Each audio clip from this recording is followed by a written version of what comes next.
E o Bom Dia Produtor segue em homenagem à criação do estado de Mato Grosso do Sul, completados agora no último dia 11 de outubro. Você viu, a programação foi especial também, mostramos a trajetória ao longo dessas 4 décadas, contados através da música. E hoje a gente vai mostrar também uma importante instituição que completou 40 anos também.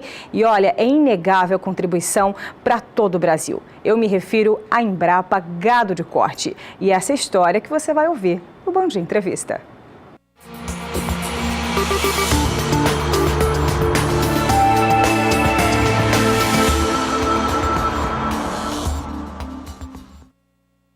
E para falar sobre o assunto, estamos recebendo o pesquisador da Embrapa, Antônio do Nascimento Rosa, conhecido como Totti em todo o Brasil, para contar para a gente direitinho essa história. Você que acompanha todo dia relação de troca, preço da arroba do boi gordo, da vaca, exportação, mas hoje a gente vai contar por que a importância de Mato Grosso do Sul, da pecuária em todo o Brasil, que é inegável essa contribuição. Bom dia, Totti, vou chamar como Totti, como todo o Brasil te conhece. Obrigado. Totti, é inegável, então, a contribuição de Mato Grosso do Sul, mas não foi fácil, teve aí muita pedrinha no meio do caminho. Conta pra gente, bom dia. Bom dia, Elaine. Antes de mais nada, eu gostaria, Elaine, de mandar um grande abraço para um primo irmão meu, pioneiro em Brasília, Valdir Ferreira Rosa, meu primo Stay de Aroeira Bruta. Em nome dele, Elaine, cumprimentar todo companheiro da cadeia produtiva de gado de corte que ajuda na resistência e na evolução do nosso negócio. E o canal do Boi tem um grande alcance, então cumprimento a todos eles, né? Isso então mesmo. a nossa história, hoje, por exemplo, o Mato Grosso do Sul comemora 40 anos numa posição invejável na pecuária de corte brasileira, né? O Mato Grosso do Sul, hoje, 4º rebanho do Brasil, né? Tem uma indústria frigorífica de primeira linha. É uma pecuária avançada que usa a pecuária moderna de baixo carbono, campeã no uso de integração lavoura-pecuária. Exato. Carne de qualidade, novilho precoce, né, um trabalho espetacular, né, invejável, né, e exemplo para o Brasil todo, né? Então, realmente, o nosso estado desempenha um papel muito importante na pecuária brasileira. E olha que já fomos primeiro lugar também. Já fomos, né? Agora, acontece que o negócio evolui, né?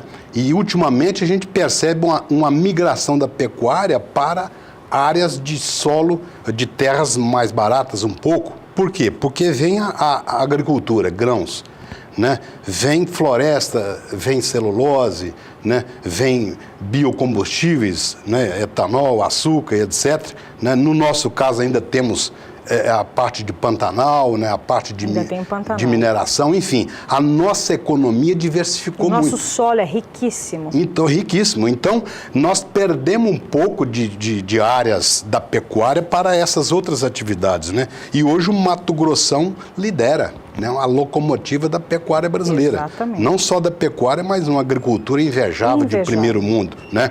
Então, agora, essa posição maravilhosa, invejosa até, né? Que maravilha essa evolução toda. Mas não foi assim a vida toda. Como tudo na vida, começamos bem pequenininho, né? Então, passo a passo é que se foi trabalhando, evoluindo, né? Até chegar nesse ponto. Exato. Né? Eu tive um fato que eu considero um privilégio na minha vida. A gente está vendo algumas imagens lá do início da criação da Embrapa também. Então, eu tive uma passagem muito interessante, porque há uns 10 anos atrás eu fui convidado a escrever um pequeno capítulo para um livro que a Crisul estava lançando, para comemorar 70 anos de exposições em Campo Grande, que é esse livro aqui, né? Uhum. Então, recebi o convite da Moreli Arantes, que uma das organizadoras do livro, e ela me perguntava qual foi o primeiro pé de boi no estado. Qual foi, Totti? Conta pra gente. Uma história muito interessante. Isso remonta ao período colonial, né? Então, naquela época, enquanto os portugueses colonizaram o litoral, os espanhóis estavam em busca de entradas pelo interior do continente para chegar nas minas de prata do Peru. né? E eles trabalhavam com ansiedade porque sabiam que a portuguesada ia avançando pelo interior do continente, né? Então, veja bem, os portugueses no litoral, os espanhóis entrando pela Bacia do Prata, então subia. E eles construíram um posto avançado para dar suporte a essas expedições, onde hoje é Assunção. Assunção. Tá?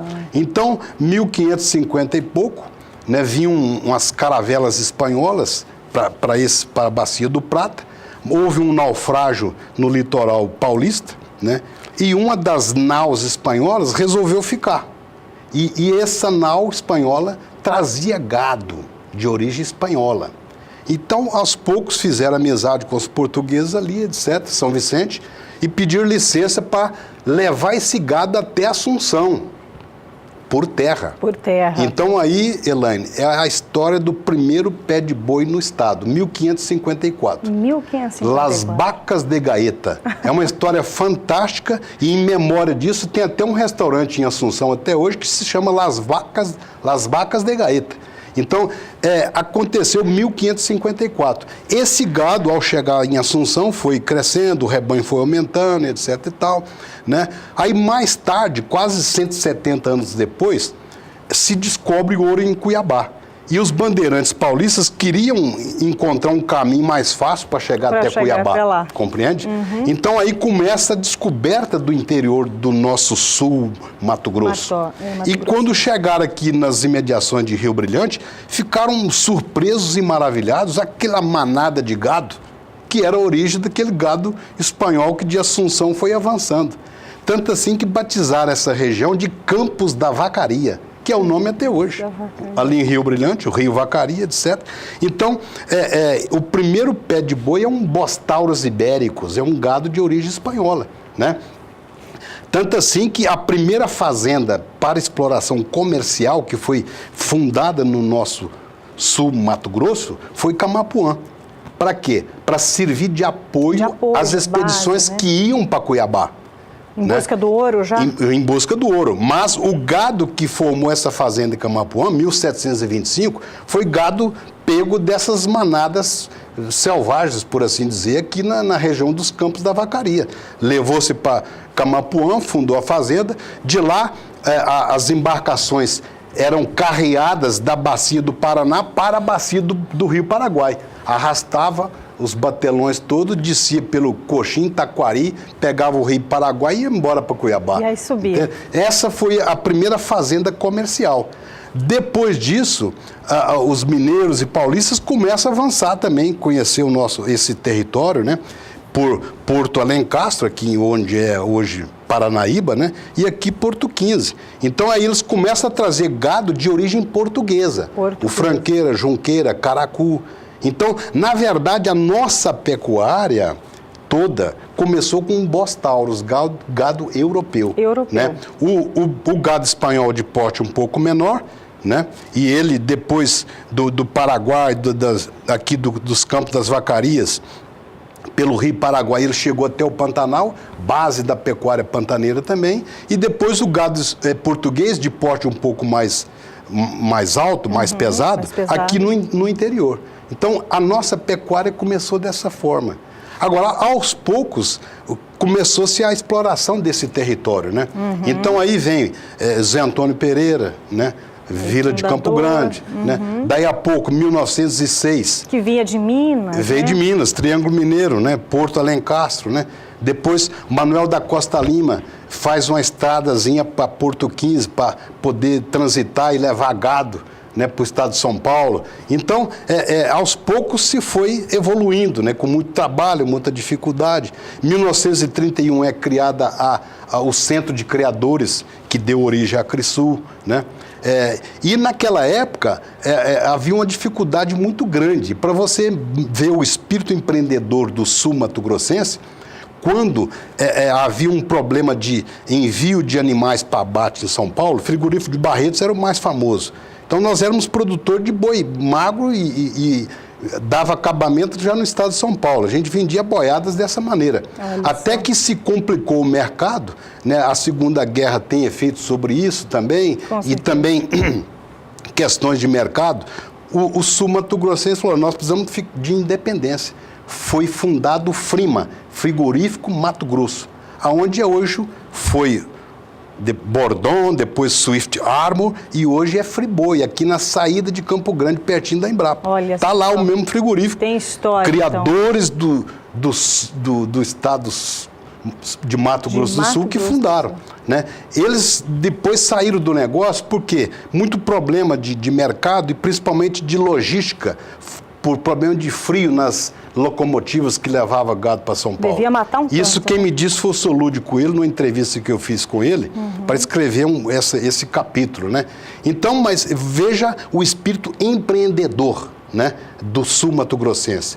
Um outro evento importante nessa época foi a Estrada de Ferro Noroeste do Brasil, 1914. E aí começou a facilitar a entrada de zebu.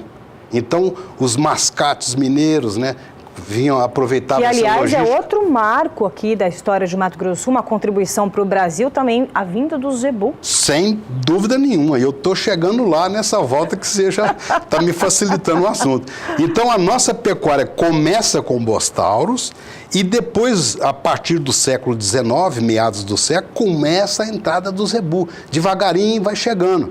Né? No livro da Crisul, por exemplo, você percebe muito bem, na década de 30, 40, 50, ainda predominava nas exposições aqui o gado G, o gado do Brasil, entendeu?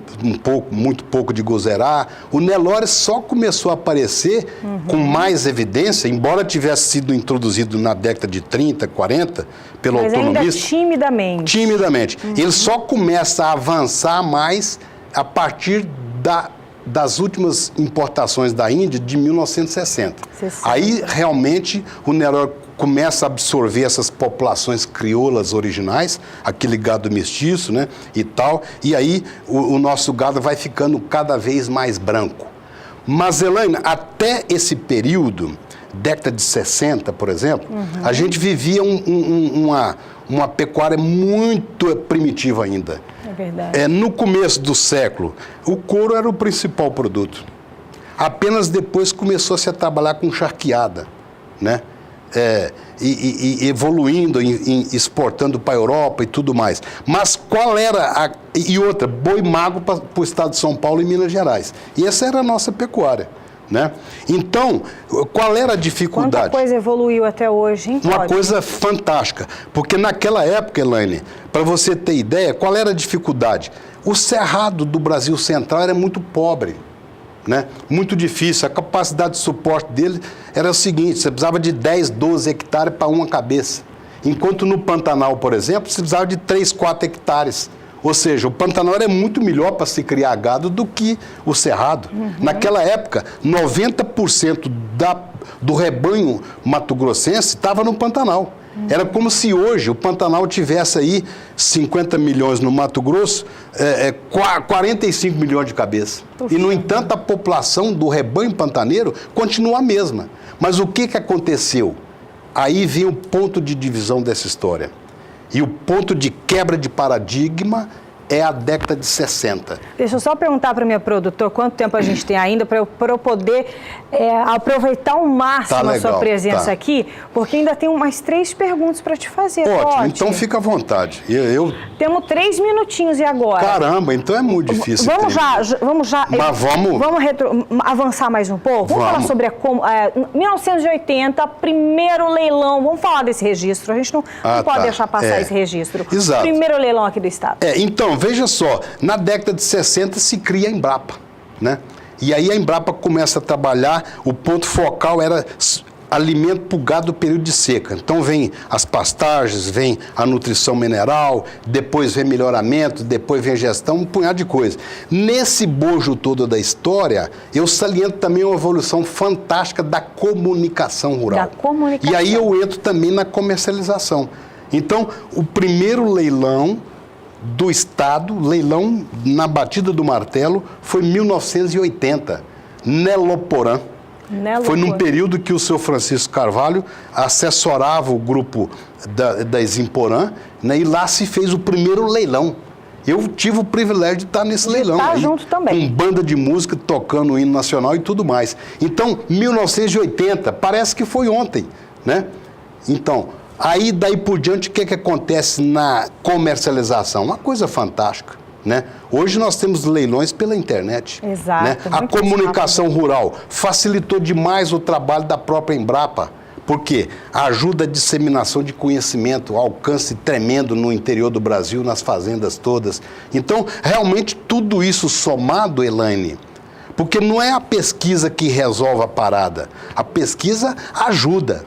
Exatamente. Ela é um elemento importante.